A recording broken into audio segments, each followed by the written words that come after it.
Hey people, welcome back. Another episode after credits. We just got off Joaquin Phoenix's Joker movie. And, oh my god, is that Noah? Is he back in the review? What? Who is that? I'm back. He's returned for You Were Never Really Here. Were we ever really here? That's a question that Lynn Ramsey wants to ask. Yeah, I don't think Joaquin Phoenix was really here, you guys. I think he was in many other places other than here. Many dark, bloody, psychologically and physically and emotionally abusive places. I said this as soon as we got out of the movie. I needed a hug. Joaquin Phoenix losing his mind, and he has to go try and rescue this girl who's into prostitution. And yeah, you learn a lot about Joaquin Phoenix, mostly that he's gone through some fucked up shit, he does some fucked up shit, and he will continue to do fucked up shit in the name of trying not to be as fucked up. I absolutely loved this movie. This is like everything I go to the movies for. It was visceral, it was emotional, I was just incredibly impacted by it, and what impressed me the most is that Lynn Ramsey is such a talented filmmaker that she never tells you anything, she just shows you. There is no scene in this movie where they just lay out the story or the plot. Everything is shown visually. The sound design is incredible and impactful. Johnny Greenwood's score is amazing, and the way that they combined the music with the score, like there's just like several moments where like it jumped out of my seat. Like I can't remember the last time I was just so engaged in a movie that like I just could not like take my eyes off the screen. I've been saying this, that now that Daniel Day-Lewis is retired, I think Joaquin Phoenix is the best actor working today. I think he has a level of commitment and range that nobody else has. I can't say enough good things about it. I absolutely loved it. This is just a powerhouse package. Even if it's not something that's gonna make your like Sunday hangout afternoon, it's something that you cannot take your eyes off of. I totally understand if this isn't everybody's cup of tea, because it is, as you've said, it's incredibly depressing. Shit. Sorry, Noah. Because you had a lot to kind of say. Hold up, lean up so you can get in the light, so the people can see you at home. See your gorgeous face. See your misery on the face. This film is really depressing, but it has the perfect blend of style and substance. Yeah. I'm a huge fan of Show Not Tell. The performances from everyone, but Joaquin Phoenix especially, really bring out the grittiness of the world in this movie, and just it's emotionally gripping, and it was great. The poster says #bring the hammer. Oh God! I just noticed. Oh man, it's like if Scorsese and Fincher had like this really cool drunken weekend and made a movie together. Part Fincher, part David Lynch, maybe some aspects that almost was like Kubrick-esque to me, just in terms of like how specific everything was organized. I felt a little bit of Logan in there in terms of the connection between Joaquin Phoenix and the girl. Yeah. It kind of reminded me of Daphne and Keane and Hugh Jackman. By the way, I don't mean to interrupt you, Westerns, but I'm on IMDb right now, and there are like 5 cast members that just say "dead girl" in a row. I love the restraint on it. There's a Tobe Hooper Texas Chainsaw vibe to this at the beginning, where you don't really see the brutality, you don't really see a lot of gore it's not as until as you think it would be. Yeah. I mean, it is, but I think that like it's not graphic. It only shows the aftermath of the war, war, really. And I think that was obviously intentional, and like the fact that when you do get those moments, they're more shocking because like you don't see it earlier, and it leaves it to your imagination to see how they die. Especially the scene when he breaks into the house and you see it through sort of the videotape. Like you get the intensity of the scene, and it almost plays like a silent movie. There was like an element of mythos to him, especially at the beginning of the movie, where it starts out kind of like this tracking shot badass hitman guy, but as the movie progresses and you get to see more of the graphic violence, you get a more intimate connection with him as you grow to learn from him. And that's what I loved about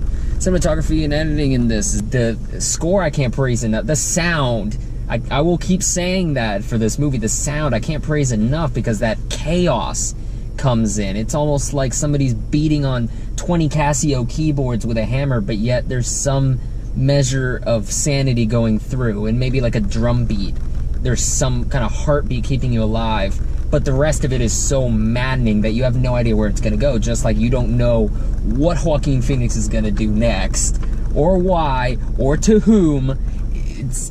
I cannot praise that aspect enough. You made a joke about earlier. You could see this as a Joker origin movie. I Really? mean, think about it. This guy snaps. He goes crazy because he's so depressed. This is the Joker's one bad day. I also like a that Cloverfield movie. homage they paid to Halloween at the beginning with the POV shot of him going into the apartment. Oh shit! I didn't even think Shit, about. that's a good idea. That's a good catch. Yeah. The girl that Joaquin Phoenix saves, Ekaterina Samsonov, playing the girl in the movie. She's damn good. Like, really, really, really fucking good. All of the side performances I thought were And good. then, what is it? Judith Roberts plays his mom. The dark side of Rosemary Harris's Aunt May.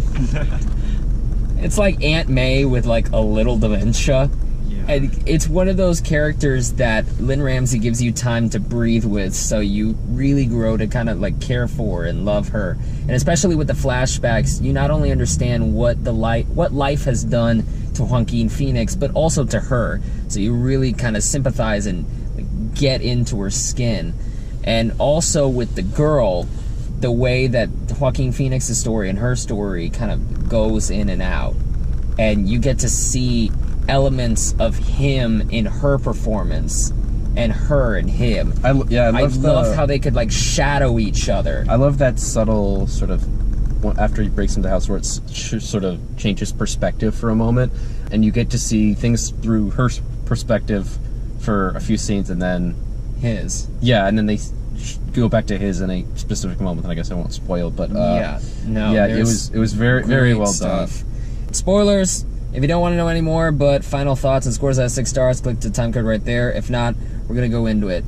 Whenever he's interrogating the guy who's dying on the floor, whenever he starts explaining that it's the other candidate that Nina's mom, the little girl's dad was running against, that kidnapped her and like likes her for pedophilia and prostitution, I thought that was a little, this is gonna sound bad, it felt like a Scooby-Doo reveal.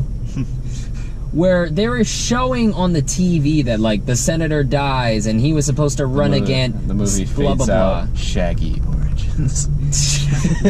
You kind of like the reveal that it was the other candidate. But earlier in the movie, you see like all the girls that were kidnapped, and they were all like sort of, you know, sort of, I guess, poor, lower socioeconomic status, and it's like, well, you know, Nina, her dad is, you know, obviously wealthy because he's a candidate. Like, it made sense, and then it also made sense why the cops would be involved and why the other candidate would have, like, control over the cops and would have the power to affect Joaquin Phoenix the way he did by basically hunting down everybody. And was that supposed to be the cops in the hotel room? I thought it was. They were cops. I didn't. Yeah. Were they? I think they were. Because I saw a badge on the guy that he was fighting. Yeah.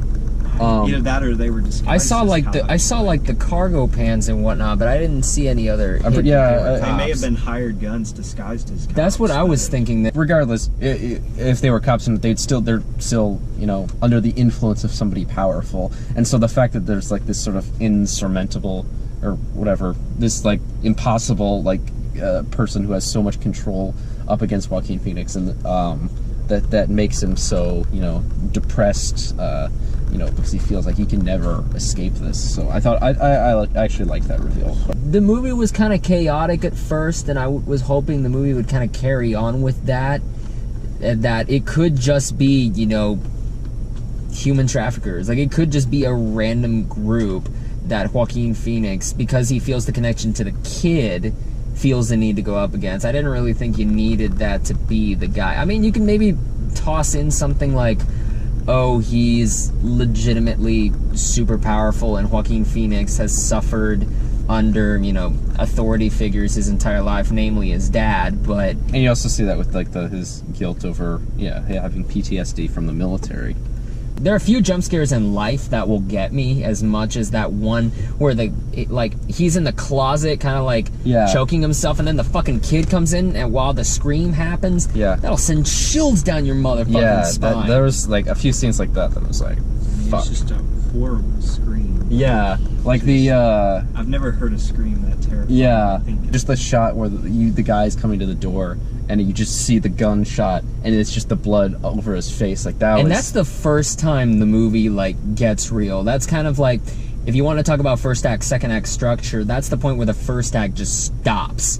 Like there's no turning back from that. Whenever you see the blood just from the guy's fucking face. It's also felt like the first time where Joaquin Phoenix doesn't have control over everything. Like up until then, he was like completely in control. Everything was going according to his very meticulous schedule, and then that's the point where the power just completely shifts the other direction. What really got me was the flashback when he was facing the door. And his father walks by with a hammer very similar to the one he uses. The ball peen hammer. That made me think, gosh, what did this kid go through? And you don't need to know what he went through. Right. You just know that it was serious. And I just made some symbolic representation with that hammer. Maybe because he uses the same hammer.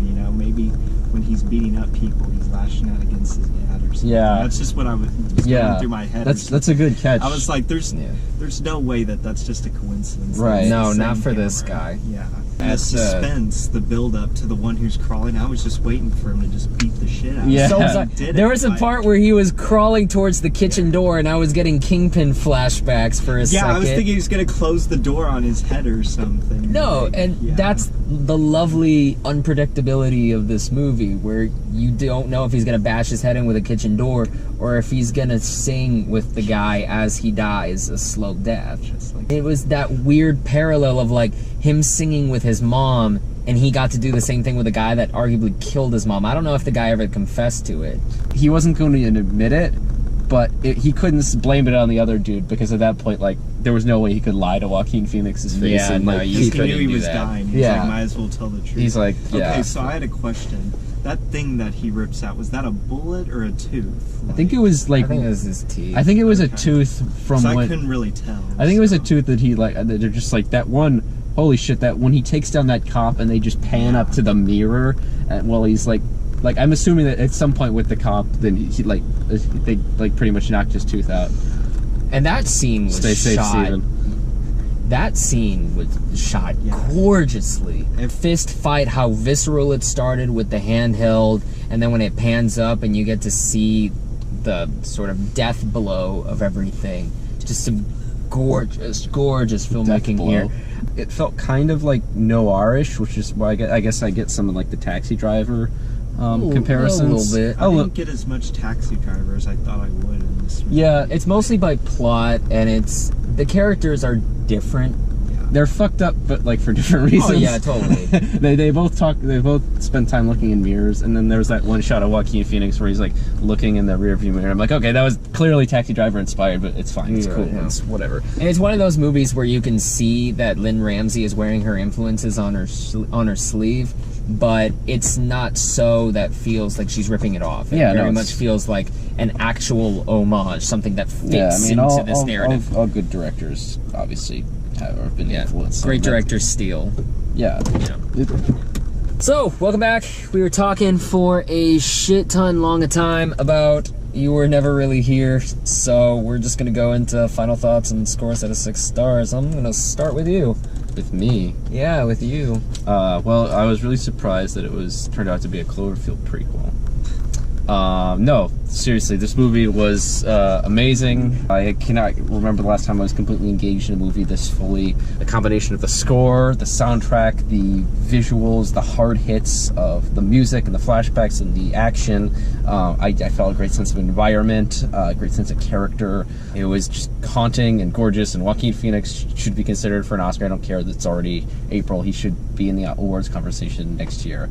Yeah, 6 out of 6. I thought it was fantastic. I can't think of something I didn't like about it. Ditto, except for like a little bit where I was like, so I can't like go full on 6 out of 6. I'm going 5.5. But yeah, no, Joaquin Phoenix is the front runner for Best Actor easily. It's one of those guys that is criminally underrated. This movie's like, it's dark and has my most favorite image of the year, which is like the in the water. Oh yeah, we forgot to talk about that in the spoiler no, section. that's a moment where I stopped breathing and I was like, wow, that's filmmaking. Very, very depressing, yet amazing at the same time. Probably the best Joker origin prequel we're ever gonna get. I'm gonna go ahead and give it 6 out of 6. Wow. Yeah. Wow. I couldn't find anything wrong with it. Wow. This is a movie that if you have the opportunity to see it in a theater, it is mandatory you go see it because, again, independent movie does not get love in the cinemas. If you want more great movies, you gotta go see great movies in the theater. It's as simple as that. If y'all like this, click the like button. If you want to see more videos, click subscribe and also click that bell. That bell will let you know whenever we put stuff out because YouTube is stupid. We got Facebook, Twitter, Instagram. Go! Oh, I have a blog, liammgahin.wordpress.com, review lots of movies and stuff, so just check that out. Noah! I have an Instagram account, funwithfilms98. I talk about geeky genre film stuff, so check it out. And you're doing all the Marvel movies for Infinity War, right? Yes. Winter Soldier will be out tomorrow. Dope. For upcoming videos, we've got Avengers Infinity War, we've got the top 5 MCU side characters. But until we do any and all of them things, thank you very much for watching. Y'all take care, eat some ice cream, get a hug, and bash a motherfucker's skull with a hammer. Don't actually do that because I don't want to get sued. Bye! #bring Diamonds.